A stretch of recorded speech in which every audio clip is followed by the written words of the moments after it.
Kinuha ni Catherine Bernardo sa IG at ni-repost ang viral photos ni Baby Eunice, kung saan ang huli ay nakasuot ng miniature forms ng gowns ng aktres. Nagbiro siya at sinabing mas maganda ang ginawa ni Eunice. I surrender. I think she did it better.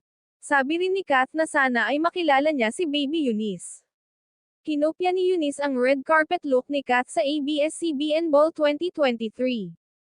Sa isa pang larawan, kinopya rin niya ang gown na suot ni Kath sa Seoul International Drama Awards 2023. Si Catherine Bernardo ay isa sa pinakasikat at kinikilalang Filipina na artista sa pelikula at telebisyon.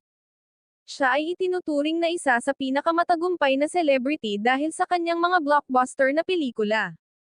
Siya ang may hawak ng pinakamataas na kita na pelikulang Pilipino sa lahat ng panahon, Hello, Love, Goodbye. Ito rin ang naging pinakamataas na kita na pelikulang Pilipino sa Middle East, Australia, at North America.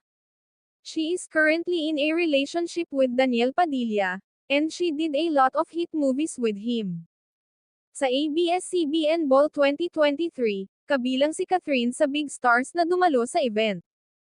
Kamakailan ay nag-Instagram ang kaibig-ibig na aktres at nag-upload ng kanyang mga larawan, na ipinamalas ang kanyang nakamamanghang tanawin sa pagtitipon.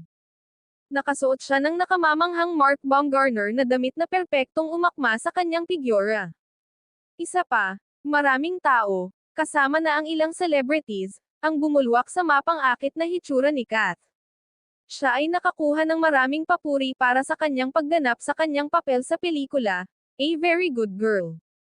Ibinunyag ni Mama Loy Villarama, isa sa mga host ng OG Diaz Showbiz Update, na personal niyang nasaksihan kung paano sumigaw ng Best Actress ang mga manunood sa red carpet premiere ng nasabing pelikula. Napansin din ni Mama Loy na hindi sinubukan ni Catherine at ng kanyang co-star na si Dolly De Leon na lampasan ang isa't isa pagdating sa pagganap ng kani-kanilang papel sa pelikula. Alright!